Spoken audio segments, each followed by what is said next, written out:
Hello बच्चों, NCERT line by line series में आपका स्वागत है। मैं हूं डॉक्टर जकी जमाल और चैप्टर पढ़ रहे हैं हम sexual reproduction in flowering plants.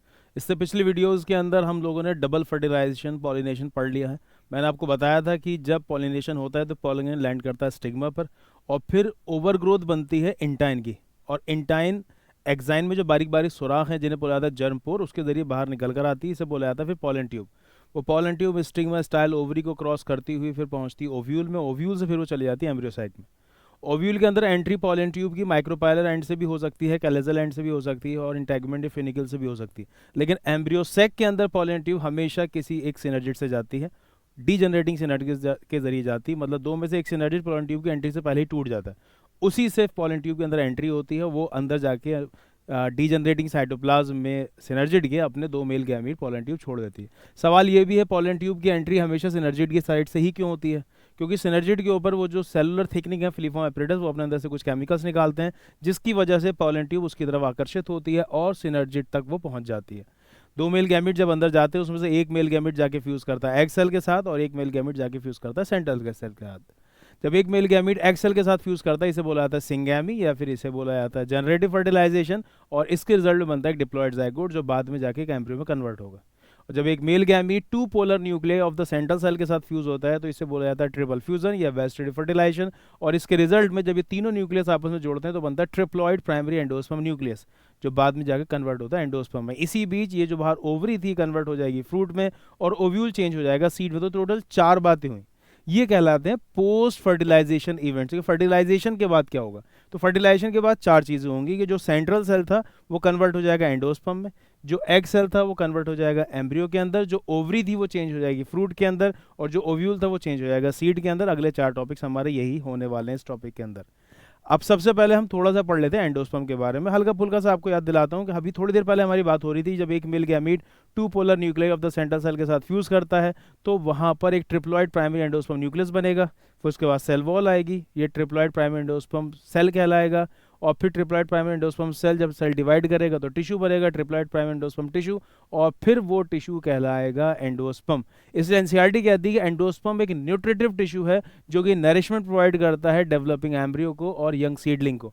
Developing embryo और यंग सीडलिंग को नरिशमेंट प्रोवाइड करता है। तो इसका मतलब main function of endosperm is nourishment. ये बात भी हमारी हो चुकी है। डबल फर्टिलाइजेशन जो हुआ था वो दूसरा फर्टिलाइजेशन इसीलिए होता है कि एंडोस्पर्म बन सके, याद रहेगी बात। अब इधर एम्ब्रियो का फॉर्मेशन भी होना है। जब एक्सेल मेल गैमीट के साथ फ्यूज करता है तो वो जाइगोट, उससे एम्ब्रियो बनता है। जिस तरीके से अल्लाह ताला प्रेगनेंसी के दौरान बच्चे के डेवलपमेंट से पहले प्लेसेंटा बनवा देते हैं ताकि डेवलपिंग एम्ब्रियो को नरिशमेंट मिलता रहे, बिल्कुल ऐसे ही प्लांट्स के अंदर देखा जाता है कि एम्ब्रियो का डेवलपमेंट से पहले एंडोस्पर्म बन जाता है ताकि उस प्लांट बेबी जो है एम्ब्रियो उसको लगातार नरिशमेंट मिलता रहे। एनसीईआरटी में शुरुआत में वाली लाइन कही भी गई है कि एंडोस्पर्म का जो फॉर्मेशन वो प्रीसीड करता है, यानी पहले हो जाता है एम्ब्रियो डेवलपमेंट से। फिर उन्होंने पूछा क्यों, उसका जवाब उन्होंने खैर एम्ब्रियो वाले टॉपिक में दे दिया है ताकि एश्योर्ड न्यूट्रिशन, क्लियर कट, एकदम बेहतरीन न्यूट्रिशन का इंतजाम रहे एम्ब्रियो का, क्योंकि जब एम्ब्रियो बनना शुरू होगा तो उसे लगातार नरिशमेंट चाहिए होगा, वो उसे एंडोस्पर्म से मिलता रहेगा। याद रखनी बात। अब एंडोस्पर्म को भी उसके डेवलपमेंट के आधार पर 2 कैटेगरी में डिवाइड किया गया है एनसीईआरटी में। वैसे तो 3 होते हैं, एनसीईआरटी में 2 बताए गए, उन्हीं के बारे में बात करते हैं। एक कहलाता है न्यूक्लियर एंडोस्पर्म और एक कहलाता है सेलुलर एंडोस्पर्म। अब जैसे ट्रिप्लॉइड प्राइमरी एंडोस्पर्म न्यूक्लियस बना, उसके बाद फिर सेल वॉल आ गई तो ट्रिप्लॉइड प्राइमरी एंडोस्पर्म सेल हो गया। अब जब ये एक सेल से 2 सेल बनेंगे तो ऑफ कोर्स आपने माइटोसिस पढ़ रखा है, पहले कैरियोकाइनेसिस होती है फिर साइटोकाइनेसिस। कैरियोकाइनेसिस में 1 से हो जाएंगे 2 न्यूक्लियस और फिर साइटोप्लाज्म डिवाइड करता है, फिर सेल वॉल का फॉर्मेशन, फिर 1 से 2 सेल हो जाते हैं। लेकिन न्यूक्लियर एंडोस्पर्म में होता क्या है कि फ्री न्यूक्लियर डिवीजन होते हैं, 1 से 2 न्यूक्लियस बने यानी कैरियोकाइनेसिस हुई, फॉरन साइटोकाइनेसिस नहीं होगी और फिर दोबारा कैरियोकाइनेसिस हो जाएगी 2 से 4, फिर 4 से 8, 8 से 16, लगातार न्यूक्लियस पर न्यूक्लियस बनते रहेंगे उसी सेल के अंदर। इसलिए बोला जाता है कि इसमें फ्री न्यूक्लियर डिवीजन होता है। अब किस स्पीशी में, प्लांट स्पीशी में कितने न्यूक्लियस बनेंगे ये वेरी करता है प्लांट टू प्लांट, लेकिन आपको फिलहाल सिलेबस के हिसाब से लाइन याद करनी है कि जो नारियल पानी है, coconut water, it is an example of free nuclear endosperm. और जो उसका बाहर व्हाइट वाला पोर्शन है नारियल का जो हम खाते हैं खरीद के, उस व्हाइट वाले पोर्शन को बोला जाता है व्हाइट कर्नल ऑफ कोकोनट। उसे व्हाइट कर्नल क्यों, व्हाइट तो वो है ही, कर्नल क्यों बोला जाता है? असल में जो गोला आप बाजार से खरीदते हो, जो ठेले से 5-10 रुपए का जो पीस आता गोले का, उस पर वो जो ब्राउन कलर की लेयर होती है वो उसका सीड कोट है। Everything inside seed coat is kernel. अब क्योंकि वो व्हाइट कलर का इसलिए उसे व्हाइट कर्नल बोला जाता है। ये जो व्हाइट कर्नल ऑफ कोकोनट है ये एग्जाम्पल में जाएगा सेलुलर एंडोस्पर्म की, क्योंकि जब इसका फॉर्मेशन होता है एंडोस्पर्म का, इस तरीके एंडोस्पर्म का, तो उसमें होता ये है कि जब न्यूक्लियस डिवाइड करे कैरियोकाइनेसिस, साथ के साथ सेल वॉल का फॉर्मेशन हो जाएगा। तो इधर जो नॉर्मली होता ही है कि न्यूक्लियर डिवीजन होने के बाद, कैरियोकाइनेसिस होने के बाद साइटोकाइनेसिस हो जाती है, तो शुरुआत से ही सेल वॉल का फॉर्मेशन होता रहता है। इस तरीके एंडोस्पर्म को सेलुलर बोला जाता है। हालांकि न्यूक्लियर में भी बाद में सेल वॉल का फॉर्मेशन होता है, लेकिन साथ के साथ नहीं होता, यानी karyokinesis is not immediately followed by cytokinesis. याद रहेगी बात। अब जैसे ये सारी कहानी चल कहाँ रही है, ये सारी कहानी चल रही है एम्ब्रियोसैक के अंदर। एम्ब्रियोसैक किसके अंदर है? ओव्यूल के अंदर। फर्टिलाइजेशन के बाद होना क्या है कि ये जो एग सेल था जाइगोट, और फिर एम्ब्रियो में कन्वर्ट होगा, सेंट्रल सेल, फिर triploid primary endosperm nuclear, final endosperm में कन्वर्ट होगा। एम्ब्रियोसैक है ओव्यूल के अंदर, ये ओव्यूल कन्वर्ट हो जाएगा सीड के अंदर। अब यानी इसका मतलब ये सीड के अंदर एंडोस्पर्म भी और एम्ब्रियो भी है। अब दो चीजें देखी जाती हैं, कभी कभी ऐसा होता है कि एंडोस्पर्म हमेशा रहता है सीड के अंदर, परसिस्ट करता है। ऐसे सीड जिनमें कि हमेशा एंडोस्पर्म रहता है उसे बोला जाता है एंडोस्पर्मिक सीड। लेकिन ऐसे भी प्लांट्स हैं इस दुनिया के अंदर कि उनका जो डेवलपिंग एम्ब्रियो सारा का सारा नरिशमेंट एंडोस्पर्म का ले लेता है, सारा न्यूट्रिशन एंडोस्पर्म का ले लेता है, और उसके जो कॉटिलिडन्स होते हैं उनके अंदर वो स्टोर हो जाता है। तो एंडोस्पर्म फिर खत्म हो जाएगा जब उसके अंदर का खाना ही खत्म हो गया। तो जब रिजर्व फूड मटेरियल एंडोस्पर्म का खत्म हो जाएगा, इस तरीके के सीड को बोला जाता है non endospermic seed. Endospermic seed जिनमें एंडोस्पर्म है, नॉन एंडोस्पर्मिक सीड जिनमें एंडोस्पर्म नहीं होता। तो नॉन एंडोस्पर्मिक सीड्स कौन से होंगे? उनमें एंडोस्पर्म नहीं होगा, जिनके कॉटिलेडन बड़े बड़े हो रखे होंगे। यानी कहने का मतलब क्या, जैसे पी है, बीन है, ग्राउंडनट है, इन सब के अंदर कॉटिलेडन्स के अंदर खाना स्टोर है। तो पी, बीन, ग्राउंडनट वगैरह जो है इन सब के अंदर होंगे नॉन एंडोस्पर्मिक सीड, क्योंकि वहाँ एंडोस्पर्म का सारा खाना जमा हो चुका है कॉटिलेडन्स के अंदर। और एंडोस्पर्मिक सीड्स कहाँ पाए जाएंगे? जहां पर कॉटिलेडन एकदम मरियल सा है, जैसे जितने भी मोनोकॉट्स वगैरह है जनरली उनमें, क्योंकि एक ही कॉटिलेडन होता है, आप 11वीं क्लास में सुन के आ चुके हैं। सिंगल कॉटिलेडन होता है बेचारा, वो भी दुबला पतला सा होता है। तो इनके अंदर ठीक ठाक अमाउंट में एंडोस्पर्म रहता है। जैसे जो हम गेहूं खाते हैं, गेहूं का जो पोर्शन हम खाते हैं एक्चुअली में उसका एंडोस्पर्म ही तो है। तो इसका अंदर गेहूं के सीड में तो लगातार इसका अंदर एंडोस्पर्म रहता है। तो जितने भी ये सीरियल्स हैं, जैसे कि गेहूं है, चावल है, वीट, मेज, राइस, बार्ले, एनसीईआरटी ने पूछा भी है क्या क्या इनके अंदर एंडोस्पर्मिक सीड होते हैं, नॉन एंडोस्पर्मिक सीड होते हैं। इसके अलावा कैस्टर है, कोकोनट है, सीरियल्स में सारे नाम आ गए, सनफ्लावर है, इन सब के अंदर होते हैं एंडोस्पर्मिक सीड। यहाँ ज़्यादातर मोनोकॉट्स में एंडोस्पर्मिक सीड देखे जाते हैं, क्योंकि मोनोकॉट्स के अंदर कॉटिलेडन एक है, वो भी दुबला पतला सा है, तो सपोर्ट की ज़रूरत है नरिशमेंट की एम्ब्रियो को, तो वहाँ पर एंडोस्पर्म रहता ही रहता है। कुछ एक्सेप्शन भी है, सनफ्लावर डाइकॉट होते हुए भी उसके अंदर एंडोस्पर्मिक सीड है। नॉन एंडोस्पर्मिक सीड जनरली पाए जाते हैं जिनमें एंडोस्पर्म नहीं होता, वो पाए जाते हैं डाइकॉट्स के अंदर, जैसे कि पी, बीन, ग्राउंडनट। कुछ एक्सेप्शन भी, ऑर्किड, एलिसबा। खैर एनसीईआरटी के हिसाब से टॉपिक को कवर करेंगे, और मैं यहाँ पर आपको बताता हूँ एनसीईआरटी में क्या समझाया गया है। Post fertilisation event structure, post fertilisation structure events के बारे में बात हो रही है। Following for double fertilisation, double fertilisation के बाद events of endosperm and embryo development, यानी किस किस का फॉर्मेशन हो रहा है? एंडोस्पर्म का फॉर्मेशन हो रहा है, एम्ब्रियो का डेवलपमेंट हो रहा है। इसके अलावा maturation of ovule into seed, seed बन रहे हैं किससे? ओव्यूल से। And ovary into fruit, ovary किस में कन्वर्ट हो रही है? फ्रूट में। Are collectively termed as post fertilisation events. तो यहां से आप ये समझिए कि पोस्ट फर्टिलाइजेशन इवेंट्स में किस किस की बात हो रही है? एंडोस्पर्म के बनने की बात हो रही है, एम्ब्रियो के बनने की बात हो रही है, और इसके अलावा सीड्स की और फ्रूट्स की। याद रहेगी इतनी बात। तो पहला टॉपिक इन्होंने कवर किया एनसीईआरटी में, एंडोस्पर्म, और यहां बताया गया कि endosperm development precedes embryo development. ये लाइन ही वो आपसे कॉम्पिटिशन में पूछ लेगा, तो आप इसे याद रखें कि endosperm development precedes embryo development, यानी कि एंडोस्पर्म का डेवलपमेंट एम्ब्रियो के डेवलपमेंट से पहले ही स्टार्ट हो जाता है। यहां पर ये बात लिखी होगी, इसे इनकरेक्ट बताना होगा तो एम्ब्रियो की जगह एंडोस्पर्म कर देगा, एंडोस्पर्म की जगह एम्ब्रियो। पहले एंडोस्पर्म बनता है, तो एंडोस्पर्म डेवलपमेंट प्रीसीड, पहले हो जाता है एम्ब्रियो का डेवलपमेंट। वाई? वो पूछ रहा है क्यों? जाहिर सी बात है, ताकि उस एम्ब्रियो को लगातार नरिशमेंट का उसका इंतजाम हो जाए पहले से ही। द प्राइमरी एंडोस्पर्म सेल, यानी पहले सेंट्रल सेल के साथ जब एक मेल गैमेट फ्यूज करेगा तो ट्रिप्लॉइड प्राइमरी एंडोस्पर्म न्यूक्लियस बनेगा, तीनों न्यूक्लियस यूज करेंगे, फिर उसके बाद सेल वॉल आ जाएगी, तो ट्रिप्लॉइड प्राइमरी एंडोस्पर्म सेल कहलाएगा। Triploid primary endosperm cell divide repeatedly, ये सेल डिवाइड करता है and forms are triploid endosperm tissue, और जब वो सेल लगातार डिवाइड करेगा तो उससे बनेगा triploid endosperm tissue. The cells of this tissue are filled with reserve food material. इस टिश्यू के अंदर रिजर्व फूड मटेरियल होता है, एंडोस्पर्म के अंदर रिजर्व फूड मटेरियल होता है, and are used for the nutrition of developing embryo, और इसके जरिए डेवलपिंग एम्ब्रियो को न्यूट्रिशन प्रोवाइड कराया जाता है। In the most common type of endosperm development, यहाँ से एक सवाल ये भी पूछा जा सकता है कि most common type of embryo development कौन सा है? फ्री न्यूक्लियर एंडोस्पर्म वाला, यानी कि नारियल पानी की बात हो रही, कोकोनट वाटर, जिसमें कि कैरियोकाइनेसिस के फौरन बाद साइटोकाइनेसिस नहीं होती। तो अगर आपसे कॉम्पिटिशन में सवाल पूछा जाता है कि the most common type of endosperm development, तो यहाँ पर आप आंसर लगा देंगे न्यूक्लियर एंडोस्पर्म, और एग्जाम्पल अगर आपसे पूछेगा तो आंसर बोल देंगे coconut water. The primary endosperm nucleus undergo PEN यानी primary endosperm nucleus undergo successive nuclear division, यानी उस न्यूक्लियस के अंदर लगातार कैरियोकाइनेसिस होगी, न्यूक्लियर डिवीजन होंगे to give rise to free nuclei, जिसकी वजह से बहुत सारे न्यूक्लियस बन जाएंगे। This stage of endosperm development is called free nuclear endosperm. इस तरीके के एंडोस्पर्म डेवलपमेंट को फ्री न्यूक्लियर एंडोस्पर्म बोला जाता है। सब्सिक्वेंटली सेल वॉल फॉर्मेशन, बाद में खैर सेल वॉल बन ही जानी है। Subsequently cell wall formation occurs and the endosperm become cellular, और बाद में वो सेलुलर में कन्वर्ट हो जाता है। यहाँ पर ये बात भी एनसीईआरटी में पूरी बात कवर की गई है कि न्यूक्लियर एंडोस्पर्म स्टार्टिंग में क्योंकि फ्री न्यूक्लियर डिवीजन होते हैं इसलिए उसको फ्री न्यूक्लियर बोला जाता है। अल्टीमेटली सबके अंदर लास्ट में सेल वॉल का फॉर्मेशन हो जाएगा। The number of free nuclei formed before cellularization varies greatly. इस प्लांट स्पीशी में कितने न्यूक्लियस बनेंगे ये वेरी करता है, सब में अलग अलग है। The coconut water from tender coconut, वो जो नाजुक से कोकोनट से, कच्चे कोकोनट से कोकोनट वाटर निकाला जाता है, that you are familiar with, जिसकी आप जानते ही हैं, is nothing but free nuclear endosperm. तो यहाँ से एक सवाल पूछेगा फ्री न्यूक्लियर एंडोस्पर्म की एग्जाम्पल क्या है, तो आप बोल देंगे कोकोनट वाटर।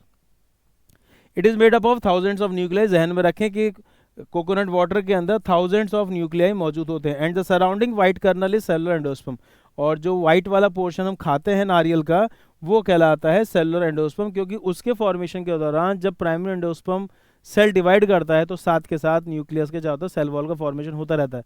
तो यानी प्राइमरी एंडोस्पर्म न्यूक्लियस का जो सेल है, जो पहला सेल है, एक मेल गैमीट जाके फ्यूज करेगा two polar nuclear centre cell से, इन तीनों के न्यूक्लियस के फ्यूजन से बना ट्रिप्लॉइड प्राइमरी एंडोस्पर्म न्यूक्लियस, उसके बाद सेल वॉल बनी triploid primary endosperm cell.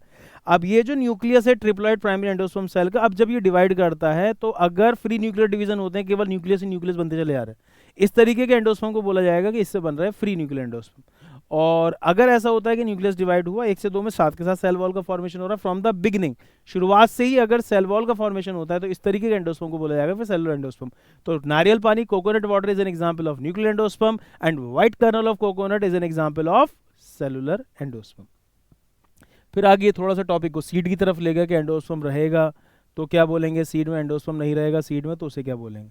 Endosperm में आइदर भी completely consumed by the developing embryo, ऐसा हो सकता है कि डेवलपिंग एम्ब्रियो पूरे तरीके से एंडोस्पर्म को कंज्यूम कर ले। अगर एंडोस्पर्म को डेवलपिंग एम्ब्रियो पूरे तरीके से कंज्यूम कर लेगा तो ये वही होंगे जिनके अंदर आपको मोटे मोटे कॉटिलेडन नजर आते हैं, जैसे दालें जिसे हम बोलते हैं। तो कॉटिलेडन अगर आपको मोटे मोटे नजर आ रहे हैं तो इसका मतलब उन्होंने एंडोस्पर्म का खाना खा लिया है, और ये आपको देखने को मिलेगा मटर में, पी में, बीन्स में और ग्राउंडनट में, मूंगफली में, बिफोर सीड मैच्योरेशन, सीड के मैच्योर होने से पहले। और ऐसा भी हो सकता है कि एंडोस्पर्म परसिस्ट करे मैच्योर सीड के अंदर, जैसे कि कैस्टर है, कोकोनट है, इससे कॉम्पिटिशन सवाल आ चुका है। आगे 3 नाम और दे रखे हैं इन्होंने कैस्टर कोकोनट के अलावा, कहाँ गए, in case of the persistent cereals, हाँ ये रहे सीरियल्स वाली एग्जाम्पल, जैसे कि वीट है, मेज है, राइस है। 2-3 एग्जाम्पल हम यहाँ पर याद करेंगे, वीट, मेज एंड राइस। तो वीट, मेज और राइस के अंदर हमें देखने को मिलेगा, वीट, मेज और राइस के अंदर हमें देखने को मिलेगा कि इनमें होते हैं एंडोस्पर्मिक सीड्स, क्योंकि इनके सीड में एंडोस्पर्म देखने को मिलता है। और नॉन एंडोस्पर्मिक सीड्स के लिए आप 3 एग्जाम्पल याद कर लेंगे, पी, बीन और ग्राउंडनट। क्या इतनी बात समझ में आ गई? ठीक है, अगला टॉपिक लेते हैं हम अपना एम्ब्रियो। एम्ब्रियो को समझाने से पहले एनसीईआरटी ने बड़ा खूबसूरत सा डायग्राम दिखा रखा है, मैं पहले थोड़ा आपको डायग्राम को दिखा दूं, पिछले पेज में है। ये है वो बेहतरीन सा डायग्राम जिसमें कि इन्होंने काफ़ी सारी चीज़ों को कवर किया है। इन्होंने ये एम्ब्रियोसैक दिखाया, और एम्ब्रियोसैक को इन्होंने इसी अंदाज में दिखाया जैसे कि शुरुआत में ओव्यूल को दिखाया था। माइक्रोपाइल ऊपर की साइड है और ये नीचे एंटीपोडल्स है, एंटीपोडल्स हैं, नीचे ये माइक्रोपाइल है। और इन्होंने यहाँ दिखाया कि डीजनरेटिंग सिनर्जिड यानी पोलन ट्यूब वगैरह की एंट्री हो चुकी है। पोलन ट्यूब की एंट्री के बाद, डबल फर्टिलाइजेशन के बाद जो बाकी के सेल्स होते हैं वो सब धीरे धीरे डीजनरेट करने लगते हैं, एंटीपोडल्स खत्म होने लगे हैं, डीजनरेटिंग एंटीपोडल सेल, सिनर्जिड भी खत्म होने लगे हैं, और एग सेल जो है वो कन्वर्ट हो चुका है जाइगोट के अंदर, और प्राइमरी एंडोस्पर्म सेल भी यहाँ पर बन चुका है। और ये प्राइमरी एंडोस्पर्म सेल बना है प्राइमरी एंडोस्पर्म न्यूक्लियस के चारों तरफ, क्योंकि ट्रिपल फ्यूजन हुआ है इसलिए हम इसे ट्रिप्लॉइड कह सकते हैं। फिर उन्होंने बताया क्या है कि ये जो जाइगोट बना है, जाइगोट बनने के बाद ये इलोंगेट हो जाता है, समझ रहे हैं, एम्ब्रियो डेवलपमेंट की बात चल रही है। ये जो जायगोट है इस पर थोड़ा फोकस करेंगे, इसको उठा के इन्होंने यहाँ दिखाया कि जायगोट बनने के बाद थोड़ा इलोंगेट हो जाता है और अनइक्वल ट्रांसवर्स डिवीजन होगा, यानी यहाँ पर होगी अनइक्वल माइटोसिस। थोड़ा सा ध्यान रखेंगे कि यहाँ पर इस जगह एनसीईआरटी में बताया गया है कि जायगोट से आगे जब एम्ब्रियो का फॉर्मेशन होता है तो यहाँ पर अनइक्वल माइटोसिस हो रही है, अनइक्वल माइटोसिस। इससे पहले आप सुन चुके हैं कि अनइक्वल माइटोसिस कहाँ हुई थी, कि जब माइक्रोस्पोर से पॉलन ग्रेन बन रहे थे, बड़ा सा वेजिटेटिव सेल छोटा सा जनरेटिव सेल बना था, वहां पर भी अनइक्वल माइटोसिस हुई थी। अनइक्वल मियोसिस कहाँ हुई थी, आपको याद होगा ह्यूमन रिप्रोडक्शन में जब oogenesis होती है और प्राइमरी oocyte कन्वर्ट होता है सेकेंडरी oocyte और फर्स्ट पोलर बॉडी के अंदर, तो वहां पर भी सेकेंडरी oocyte का साइज काफी बड़ा है और पोलर बॉडी का साइज काफी छोटा है, यानी वहां पर हुआ था अनइक्वल मियोटिक डिवीजन। कॉम्पिटिशन वो सवाल आ चुका है कि unequal meiotic division occurs during, तो आपको आंसर बोलना होता है oogenesis। ऐसे ही सेकेंडरी oocyte में जो स्पर्म की एंट्री होती है, सेकंड मियोटिक डिवीजन कंप्लीट होता है, तो वहां पर भी जो ओवम बनता है और सेकंड पोलर बॉडी, उनका साइज भी छोटा बड़ा है, यानी कि oogenesis में मियोसिस फर्स्ट मियोसिस सेकंड दोनों टाइम पर अनइक्वल मियोटिक डिवीजन होता है। बॉटनी के अंदर अनइक्वल मैटर डिवीजन कहाँ हुआ, जब माइक्रोस्पोर से पॉलन ग्रेन बना है, वेस्टेटिव सेल जनरेटिव सेल छोटे बड़े हैं, यानी वहां पर हुआ अनइक्वल मैटर डिवीजन। यहाँ जाइगोट से जब ये दो सेल बने, ये भी छोटे बड़े हैं, इसलिए यहाँ पर भी हुआ है unequal matter division. Cell cycle cell division chapter में ये सवाल पूछा गया है कि आपने बायोलॉजी में कहाँ कहाँ पर अनइक्वल माइटोसिस और अनइक्वल मियोसिस देखिए। यहाँ पर ये दो सेल बने, एक बड़ा सेल और छोटा सेल, छोटा वाला सेल कहलाता है एम्ब्रियो सेल, एम्ब्रियो सेल इसी से आगे जाके एम्ब्रियो बनेगा, और ये जो बड़ा वाला सेल है ये कहलाता है बेसल सेल, बेसल सेल, और इसको सस्पेंसर सेल भी बोलते हैं, सस्पेंसर सेल भी बोलते हैं। ये डिवाइड करता है और बाद में जाके ये कन्वर्ट हो जाता है इनटू 6 to 10 सेल सस्पेंसर। ये यहाँ से यहाँ तक एनसीईआरटी में दिखाया गया है, ये 6 से 10 सेल का 6 to 10 सेल सस्पेंसर है। इस डायग्राम में आप थोड़ा एक बार फिर से देखें, जायगोट बनने के बाद इलोंगेट हुआ, अनइक्वल ट्रांसवर्स डिवीजन हुआ, अनइक्वल मैटर डिवीजन हुआ, और दो बड़े छोटे बड़े सेल बन गए। बड़ा वाला सेल कहलाता है बेसल सेल या सस्पेंसर सेल, छोटा वाला सेल कहलाता है एम्ब्रियो सेल। इससे बनेगा आगे जाके एम्ब्रियो। एम्ब्रियो डेवलपमेंट हमें सीखना है। बड़ा वाला जो बेसल सेल है, ये सस्पेंसर सेल है, ये आगे जाके बनाएगा 6 to 10 सेल सस्पेंसर। अब देखिए ये लगातार डिवाइड हो रहा है, 6 to 10 सेल का सस्पेंसर बना है, नीचे वाला सेल भी लगातार डिवाइड कर रहा है, बीच में इन्होंने प्रो एम्ब्रियो नहीं दिखाया, सीधा गोल वाला ग्लोबुलर एम्ब्रियो दिखा दिया है। अब देखो इसके लगातार लंबे होने से क्या हो, नीचे की तरफ शिफ्ट हो रहा है, ये कहानी चल कहाँ रही है, यहाँ चल रही है ना। अब जब ये लगातार लंबा होगा तो एम्ब्रियो नीचे की तरफ धकेल रहा है, नीचे ये मौजूद है एंडोस्पर्म, तो एक्चुअल में सस्पेंसर बना ही इसलिए है कि वो इस एम्ब्रियो को धकेल सके टुवर्ड्स एंडोस्पर्म। ये सवाल पूछा जाता है, what is the function of endosperm, to push the embryo towards nutritive region, ये to push the embryo towards endosperm. तो अगर आपसे पूछा जाता है कि सस्पेंसर का फंक्शन क्या है, तो आप बोलेंगे इसका काम है कि to push the embryo towards endosperm. Suspensor cell से जो सस्पेंसर बना है, इसका काम क्या है कि to push the embryo towards endosperm, ताकि उसे लगातार नरिशमेंट मिलता रहे, ठीक है ना। अब ये एम्ब्रियो सेल है, ये डिवाइड करेगा, अब पहले 1 से 2 सेल में, फिर 2 से 4 सेल में, 4 से 8 सेल में प्रो एम्ब्रियो कहलाएगा, 2 cell 4 cell 8 cell pro embryo, उसे अपाइकल ऑक्टेंट भी कहते हैं। फिर उसके बाद और डिवीजन होंगे और ये गोल गोल बन जाएगा, कहलाता है ग्लोबुलर एम्ब्रियो। मोनोकॉट डाइकॉट दोनों के अंदर यहाँ तक डेवलपमेंट सेम है, उसके बाद अगर 2 कॉटिलिडन बनने लगे तो वे डाइकॉट की तरफ जाएगी कहानी, और अगर सिंगल कॉटिलिडन बना तो मोनोकॉट की तरफ जाएगी कहानी। तो ये सवाल भी पूछा जाता है कि मोनोकॉट और डाइकॉट के अंदर कहाँ तक डेवलपमेंट सेम है, तो development of embryo is similar, development of embryo is similar in monocots and dicots, in monocots and dicots up to कहाँ तक, आप बोलेंगे ग्लोबुलर एम्ब्रियो तक। उसके बाद क्या होगा, इसी में यहाँ पर ऐसे 2 छोटे छोटे प्रोजेक्शन नजर आए, जो ये हार्ट शेप देखने में लगा है, ये कहलाएगा हार्ट शेप्ड एम्ब्रियो, और ये हार्ट शेप्ड एम्ब्रियो आपको नजर आएगा डाइकॉट में। तो ग्लोबुलर एम्ब्रियो तक तो डेवलपमेंट मोनोकॉट डाइकॉट के अंदर सेम है, और उसके बाद ये जो हार्ट शेप्ड एम्ब्रियो बनता है, किसके अंदर बनता है, डाइकॉट्स के अंदर। धीरे धीरे सस्पेंसर डिजनरेट होने लगेगा, और ये जो हार्ट शेप्ड एम्ब्रियो है, इसके अंदर आपको इस तरीके से रेडिकल कॉटिलिडन वगैरह नजर आने लगे। एनसीईआरटी में आगे एक और थोड़ा साफ सा डायग्राम दिखाया, जिससे आप कुछ और चीज़ें सीख सकते हैं। ये वाली कहानी समझ में आ गई, ठीक है ना। तो एम्ब्रियो का डेवलपमेंट मोनोकॉट डाइकॉट में कहाँ तक सेम होता है, अप टू ग्लोबुलर एम्ब्रियो, और उसके बाद इसमें ऐसे 2 प्रोजेक्शन छोटे छोटे निकलना शुरू हुए हैं, जिसकी वजह से हार्ट शेप देखने में लगा है। 2 प्रोजेक्शन इसलिए निकलना कि इनको ही आगे जाके कॉटिलिडन बन जाना है, याद रहेगी इतनी बात। मैं एक दूसरा डायग्राम और दिखाता हूँ एनसीईआरटी का।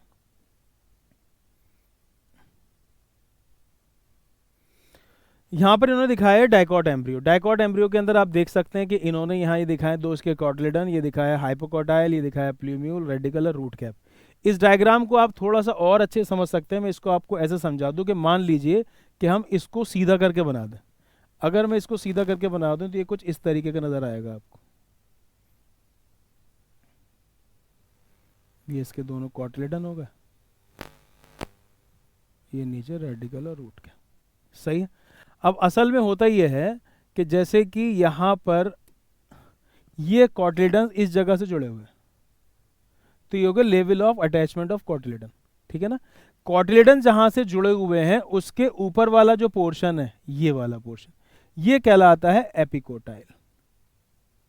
ऊपर वाला पोर्शन क्या कहलाता है? एपिकोटाइल। और उसके level of attachment of cotyledon से नीचे वाला जो पूरा पोर्शन है, ये कहलाता है हाइपोकोटाइल। हाइपोकोटाइल की जो टिप है वही कहलाती है रेडिकल। ऐसे ही एपिकोटाइल की जो टिप है वो कहलाती है प्लूम्यूल, ठीक है ना। मैंने एम्ब्रियो को सीधा करके बना दिया और मैंने आपको दिखाया कि जिस जगह पर ये कॉटलिडन जुड़े हुए हैं, जैसे कि यहाँ पर जुड़े हुए हैं, है ना, कॉटलिडन यहाँ जुड़े हुए, तो एनसीईआरटी थोड़ा सा कम बनाया, तो थोड़ा सा फूला अगर हम दिखा दें तो हम कहते हैं ऊपर वाला पोर्शन तो एपिकोटाइल है और नीचे वाला पूरा इतना बड़ा सा पोर्शन ही हाइपोकोटाइल है। हाइपोकोटाइल की टिप कहलाती है रेडिकल। यही रेडिकल बाद में कन्वर्ट हो जाएगी रूट के अंदर, और एपिकोटाइल की टिप कहलाती है प्लूम्यूल। यही आगे जाके कन्वर्ट होगी शूट में, यानी कि स्टेम और लीफ के अंदर। याद रखें ये बात। ये दो कॉटलिडन है, इसके अंदर डाइकॉट एम्ब्रियो है। मोनोकॉट एम्ब्रियो भी नहीं दिखा रखा है। ये मोनोकॉट एम्ब्रियो, ये यहाँ पर कॉटलिडन जुड़ा होता है, ये level of attachment of cotyledon होगा। इनके अंदर एक ही कॉटलिडन है मोनोकॉट के अंदर, और जो मोनोकॉट का सिंगल कॉटलिडन होता है उसे बोला जाता है scutellum. The single cotyledon of monocot, the single cotyledon of monocot is known as scutellum. याद रखिए वाली बात, ये थोड़ा सा प्रिंट आ गया इसके ऊपर, आप अपनी एनसीईआरटी में देख लीजिएगा। स्क्यूटेलम कहलाता है। बनता इसमें भी दो कॉटलिडन थे शुरुआत में, लेकिन दूसरा कॉटलिडन बेकार हो जाता है, रिड्यूस हो जाता है। जो इसका रिड्यूस्ड कॉटलिडन है वो कहलाता है एपिब्लास्ट। एनसीईआरटी में थ्योरी में खैर इसके बारे में बात नहीं हुई है। यहाँ पर उन्होंने ये दिखाया कि जैसे कि level of attachment of cotyledon से जो ऊपर वाला मतलब ये पूरा पोर्शन एम्ब्रियोनल एक्सिस कहलाता है। एनसीईआरटी में ये बात भी बताई गई है कि जैसे ये जो पोर्शन है कॉटलिडन के अलावा ये पूरा एम्ब्रियोनल एक्सिस है। एम्ब्रियो का सेंटर वाला पार्ट है एम्ब्रियोनल एक्सिस। एम्ब्रियोनल एक्सिस का वो पोर्शन जो कि level of attachment of cotyledon से ऊपर है एपिकोटाइल। एम्ब्रियोनल एक्सिस का वो पोर्शन जो लेवल ऑफ अटैचमेंट कॉटलिडन से नीचे वो कहलाता है हाइपोकोटाइल। मैं इधर दिखाता हूँ आपको। तो यहाँ पर इस डायग्राम के अंदर level of attachment of cotyledon से ऊपर वाला जो पोर्शन हो वो कहलाएगा एपिकोटाइल, और जो नीचे वाला पोर्शन होगा वो कहलाएगा हाइपोकोटाइल। अब यहाँ पर होता यह है कि epicotyl is covered by an foliar structure. Monocots के अंदर epicotyl is covered by a foliar structure, मतलब लीफ लाइक स्ट्रक्चर, ये कहलाता है कोलियोप्टाइल। तो मोनोकॉट्स के अंदर epicotyl is covered by a foliar structure, leaf like structure, क्या कहलाता है? फोलियर स्ट्रक्चर क्या कहलाता है? कोलियोप्टाइल। और नीचे क्योंकि हाइपोकोटाइल तो बहुत बड़ा होता है, हाइपोकोटाइल की जो टिप है यानी जो रेडिकल रूट कैप है, it is also covered by an undifferentiated sheath. Monocots के अंदर देखा जाता है कि radicle root cap is also covered by an undifferentiated sheath, और उसे बोला जाता है कोलियोराइजा। तो अगर आपसे पूछा जाता है कि in monocots radicle and root cap are covered by an undifferentiated sheath known as coleorhiza. In monocot, the epicotyle is covered by a foliar structure. The epicotyle is covered by a foliar structure known as coleoptile. तो monocots में coleoptile, coleorhiza लफ्ज आएगा, dicot में ये लफ्ज नहीं बोलना है। इनके अंदर सिंगल कॉटिलिडन होता है, उसे बोला था स्क्यूटेलम, और दूसरा कॉटिलिडन इनका रिड्यूस हो जाता है जो कहलाता है एपीब्लास्ट। आई होप कि आपको बात समझ में आ रही है। मैं एक बार रीडिंग करके और दिखा देता हूँ। Embryo develops at the micropylar end of the embryo sac. आपको याद होगा, आप ओव्यूल का डायग्राम बना चुके हैं एम्ब्रियो सैक का। तो आपको माइक्रोपाइल की तरफ दो सिनेरियोड और एक एक्सेल होते हैं। एक्सेल को ही जाइगोट में कन्वर्ट होना है, जाइगोट से फिर एम्ब्रियो बनेगा, तो इसका मतलब एम्ब्रियो का फॉर्मेशन होगा टुवर्ड द माइक्रोपाइलर एंड। ये सवाल भी आपसे पूछा जा सकता है कि embryo develops at the micropylar end of the embryo sac where the zygote is situated, जहाँ पर कि जाइगोट मौजूद होता है।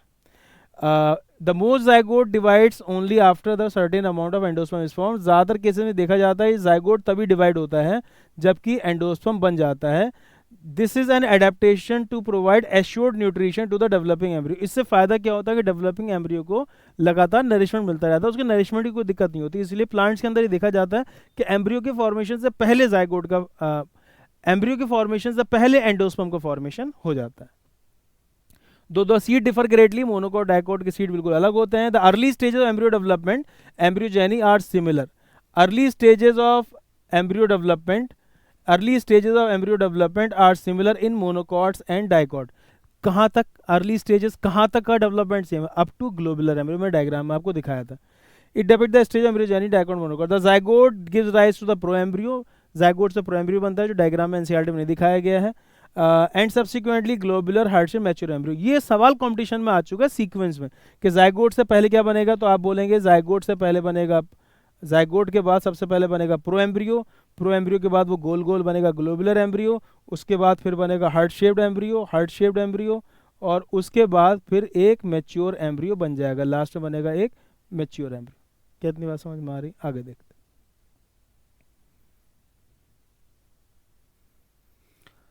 हाँ, a typical dicotyledonous embryo consist of an embryonal axis and two cotyledon. Dicot वाला डायग्राम दिखाया, उसमें जो दो हाथ ऊपर की तरफ किए थे वो तो उसका कॉटिलेडन्स थे, और जो बीच वाला पूरा पोर्शन था वो एम्ब्रियोनल एक्सिस था। इसके अंदर दो क्या क्या मौजूद होते हैं? इसके पास होते हैं एम्ब्रियोनल एक्सिस, और इसके अलावा इसके पास होते हैं cotyledons.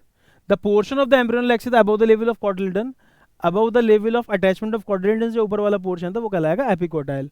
It is termed as epicotyl, which terminate with the plumule, और उसके लास्ट वाले पार्ट को बोलते हैं प्लीम्यूल, या फिर उसे बोला जाएगा stem tip. The cylindrical portion below the level of cotyledon, जो पूरा बड़ा सा था वो कहलाता है hypocotyl, and that terminate at its lower and, और उसकी जो टिप थी वो कहलाती है रेडिकल या फिर root cap. The root tip is covered by a root cap. तो रेडिकल या रूट टिप है, और रूट टिप या रेडिकल किससे कवर्ड रहता है? रूट कैप से। यह बात जानते हैं। Embryos of the monocotyledons possess only one cotyledon. Monocots के अंदर देखा जाता है कि उनमें केवल एक ही कॉटिलेडन होता है, और उनका जो सिंगल कॉटिलेडन है वो कहलाता है scutellum. Single cotyledon of the monocot is known as scutellum. Monocots को समझाने के लिए उन्होंने एग्जाम्पल लिया है ग्रास फैमिली का। आप ये वाली बात याद रखें कि ग्रास फैमिली एग्जाम्पल है मोनोकॉट्स की, मशहूर मोनोकॉट की एग्जाम्पल है ग्रास। इनके पास सिंगल कॉटिलेडन होता है, वो कहलाता है scutellum, that is situated towards one side, laterally मौजूद होता है। एट इट्स लोअर एंड, नीचे की बात की, यानी ये बात करें कोलियोराइजा की। At it lower end the embryonal axis has the radical and root cap. नीचे की साइड उसके ऊपर मौजूद है radical root cap, enclose in an undifferentiated sheath, जिसके चारों तरफ एक अनडिफरेंशिएटेड शीट लाइक स्ट्रक्चर होता है, कहलाता है कोलियोराइजा। अनडिफरेंशिएटेड शीट है, नीचे की साइड क्या कहलाती है? Coleorhiza. The portion of the embryonal axis above the level of attachment of scutellum, ऊपर वाला पोर्शन है वो कहलाता है एपिकोटाइल। आप जानते हैं बात, अटैचमेंट ऑफ कॉटिलेडन ऊपर वाला part. Epicotyl has a shoot apex and a few leaf primordia in a hollow foliar structure the coleoptile. Epicotyl के पास शूट अपेक्स है और कुछ लीफ प्राइमोर्डिया है, क्योंकि आगे जाके से शूट में कन्वर्ट, शूट में स्टेम और लीफ दोनों आ जाती हैं, तो उसने बोला एपिकोटाइल के पास शूट अपेक्स है, यानी कि स्टेम की टिप है, एंड फ्यू लीफ प्राइमोर्डिया, और कुछ लीफ प्राइमोर्डिया मतलब जो आगे जाके लीफ में कन्वर्ट होंगी, enclose in a hollow फोलियर structure.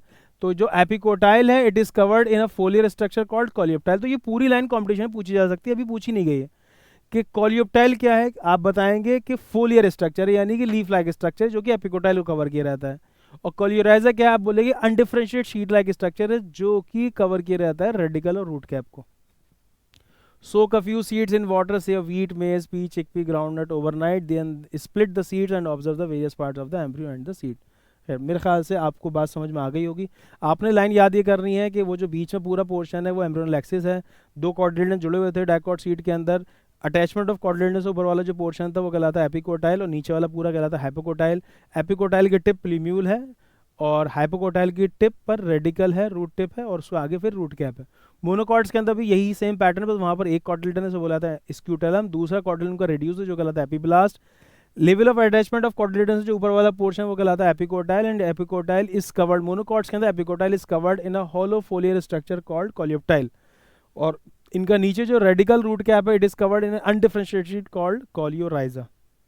I hope कि आपको NCERT line by line series समझ में आ रही होगी। बहुत अच्छा लग रहा है कि आप बच्चे पसंद कर रहे हैं मेरी वीडियोस को, और लगातार मुझे कमेंट्स भी कर रहे हैं इंस्टाग्राम पर भी, और यहाँ फेसबुक पर भी, और यूट्यूब पर भी।